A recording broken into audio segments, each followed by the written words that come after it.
یوه خبر بله دا چې استمناء دلیه د طبعا ډېر مشکلات لري.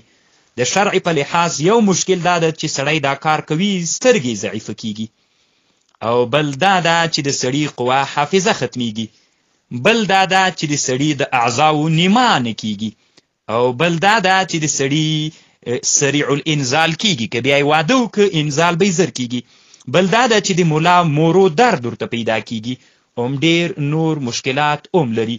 نو دغه دلیل د دې لپاره ګرځېدلی چې معاصر علما وایي چې دا حرام ده. د دنیا لوی عالم احمد علي الجرجاوي یو کتاب جوړ کړی حکمت التشریع و فلسفه.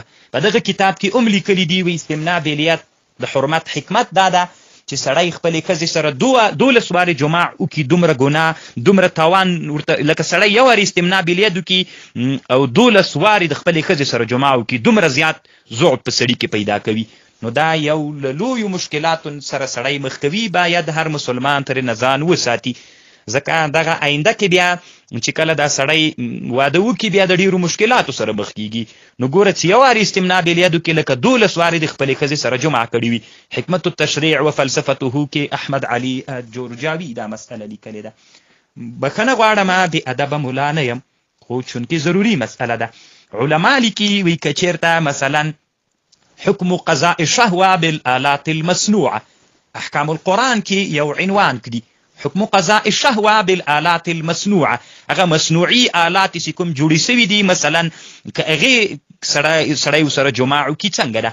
یعنی مثلا علامه ابن القیم وایي که چا ډېره بې ادبي غواړه مسلمانانو ورونو چې ماته د بې ادبۍ نسبت ونه کوي، چونکې شرعي مسئله ده. که چېرته چا یوه خربوزه او خټکی سوری کړی وو، یا وړه ول، یا پوستکی وو، یا کوم بل داسې شی په هغه کې دخول کو، دا د همدې په معنا باندې دي ناروا او ناجایز دي.